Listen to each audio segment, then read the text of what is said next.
Bonjour à tout le monde. Bien, après avoir évoqué le golfe de Sainte-Maxime, le golfe de Cannes, on va venir maintenant au golfe d'Agde, principalement du Cap d'Agde.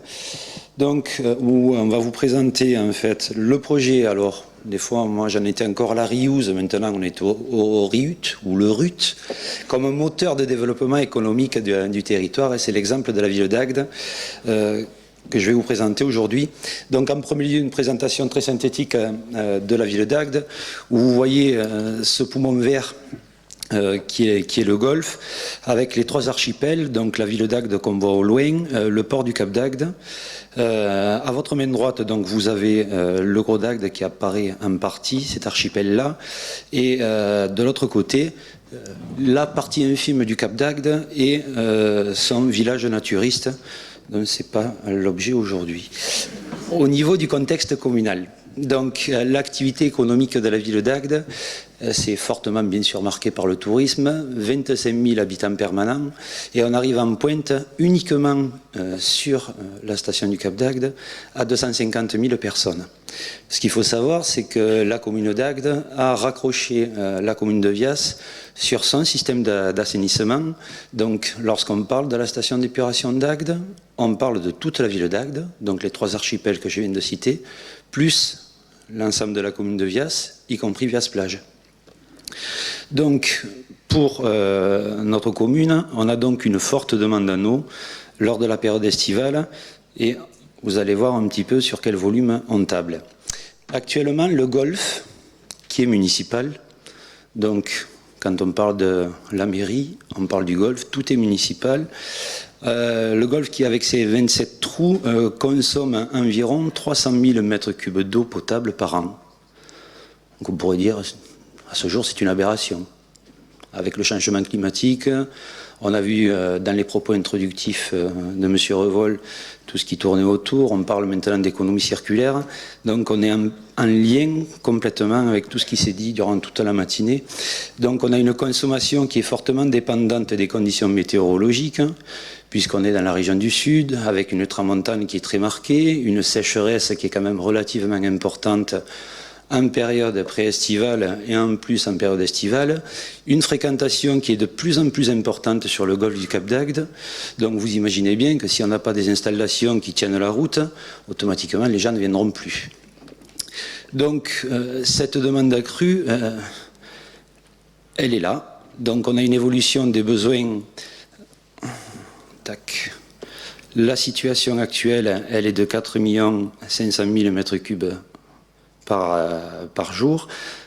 En situation future, non par an, consommation annuelle, c'est mieux.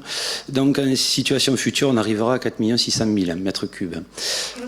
À ce jour, consommation eau potable en pointe sur l'ensemble de la ville d'Agde, on est à 40 000 mètres cubes. Au terme du PLU, qui a été voté tout dernièrement, on serait à 44 000 mètres cubes.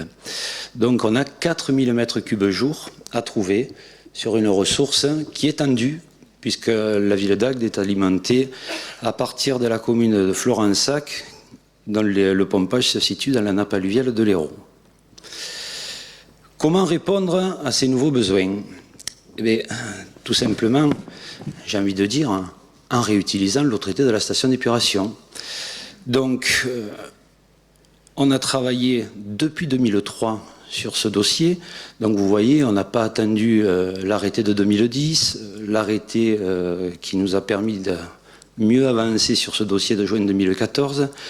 Monsieur le maire étant arrivé en 2001, il nous a gentiment murmuré qu'il serait bien de travailler sur cette réutilisation des eaux, parce qu'on savait que tôt ou tard, on aurait un problème de pénurie d'eau potable.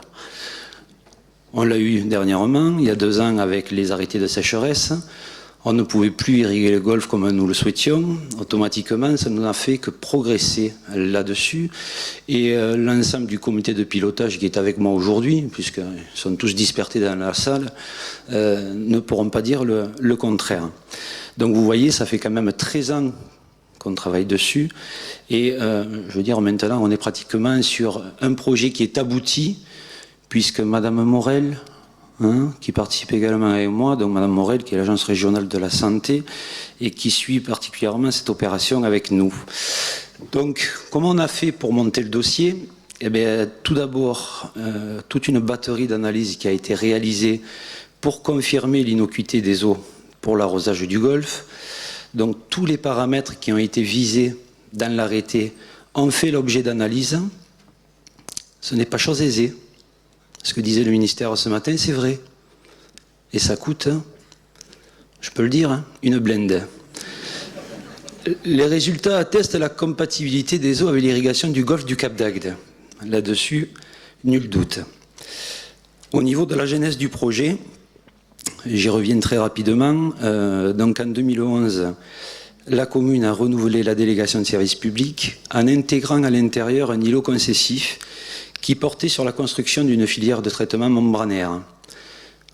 Monsieur le maire et l'ensemble du conseil avaient opté sur ce point-là parce que bien sûr, on avait, comme je vous l'ai dit depuis 2003, dans l'idée de pouvoir réutiliser cette eau pour le golfe du Cap d'Agde et peut-être plus tard pour les espaces verts du Cap et d'autres sites.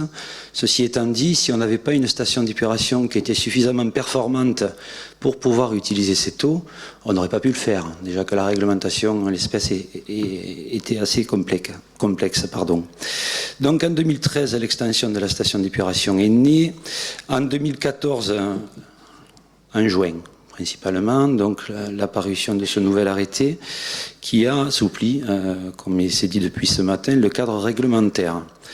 Et depuis, maintenant, on va dire un an et demi, réunion de comité de pilotage qui réunit les services de l'État, donc l'ARS que j'ai cité, l'ADREAL, l'Agence de l'eau, Rhône-Méditerranée-Corse, qui est pilote avec nous sur cette opération-là. Et on peut le dire en préambule, enfin maintenant, on va déposer le dossier d'autorisation dès le mois prochain, puisque l'avant-projet est achevé. À l'heure où je parle, on a une brigade de topo qui est sur le terrain, qui continue le lever pour qu'on puisse élaborer le projet. Donc on arrive vraiment au bout. En termes de station d'épuration, le montant qui a été investi, donc il avoisine les 11 millions d'euros. Une station d'épuration qui fait approximativement 200 000 équivalents habitants, dont la filière membranaire fait 50 000. Et vous voyez donc les volumes que présentaient mes collègues pour leur station d'épuration. On est pratiquement sur les mêmes ordres de grandeur.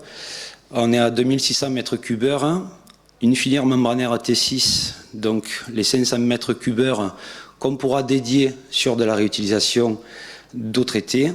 Et on a une capacité journalière qui avoisinera les 10 000 mètres cubes jour. On va passer rapidement le synoptique qui ne sert à rien sur cette présentation-là. Une station d'épuration d'Agde qui est complexe puisqu'au fur et à mesure de l'augmentation démographique, il a fallu y faire face en traitant les eaux usées. Donc plusieurs séries d'extensions. Une filière physico-chimique à la base, avec des biofiltrants secondaires, et la nouvelle filière T6 qui apparaît en vert sur le slide, où vous voyez juste en bas les 4 ultrabox où sont stockées les membranes. La situation de la station d'épuration et du Golfe, donc distante d'approximativement 3,5 km. Donc, comme je vous disais, la brigade de topo est sur place. Le tracé est pratiquement figé. On a également le foncier qui a débuté en termes des acquisitions. Et on mêle ce projet-là avec les acquisitions foncières et le plan local d'urbanisme qui a été voté pour déterminer et faire les travaux d'alimentation en eau de la station d'épuration vers le Golfe. La reuse, ça sera quoi? Les membranes, c'est chose faite. Le poste de chloration, on va y venir avec la construction de notre poste de refoulement. Ça sera la mise en place d'une canalisation de refoulement sur 3 km. Un réservoir de stockage, puisqu'il va bien falloir stocker cette eau avant de l'envoyer dans le circuit pour faire l'irrigation de 2600 mètres cubes, avec une station de reprise ainsi que le réseau d'arrosage spécifique pour le golfe du Cap, puisqu'on est également concerné par la réglementation. On a une partie du golfe où on a des habitations qui l'abordent, donc on ne peut pas utiliser l'eau traitée partout. Donc on aura vraiment notre réseau spécifique là-dessus. Le montant prévisionnel qui est de 5,5 millions d'euros hors taxe. Bon, je sais qu'on va parler de l'appel à projet tout à l'heure qui sera présenté, mais il fait 7 millions d'euros. Monsieur le directeur, on compte sur vous, hein. Le planning, donc l'avant-projet ce mois-ci est achevé. Le dossier de demande d'autorisation sera déposé dès le mois prochain. De juillet à octobre, on compte consulter les entreprises pour des travaux qui se dérouleront dans le courant de l'année 2017 et une mise en service dans le courant du premier semestre 2018. Les performances de la station, donc on a une exigence de qualité A. Vous voyez la sortie qu'on appelle T6, donc c'est la 6e tranche de la station d'épuration. En DCO, on est très bon. En matière en suspension également, donc là-dessus, pas de souci. Là où on est également bon, mais on est confronté aux mêmes soucis que nos collègues, c'est sur les abattements. Donc, moi, il me semble de bon sens que dans la mesure où on obtient les garanties de rejet, je ne pense pas qu'il faille s'arc-bouter sur des abattements. Je ne sais même pas pourquoi, à titre personnel, ça apparaît dans l'arrêté autorisation, dans les arrêtés, mais bon, ça n'engage que moi ce que je dis là. Donc vous voyez qu'on est tous bons. En écoli, on est inférieur à 10. Et il n'y a rien que sur les streptocoques, où on a un abattement de 5 logs. Sur les bactériophages et sur l'ARN spécifique. Donc, sur la base des concentrations estimées, on est à 4,4 logs, mais il est clair que 90% du temps, on se retrouve avec des concentrations trop faibles pour avoir suffisamment d'abattement. Je vous remercie pour votre attention et rendez-vous pris pour la première mise en eau dans une paire d'années. Merci.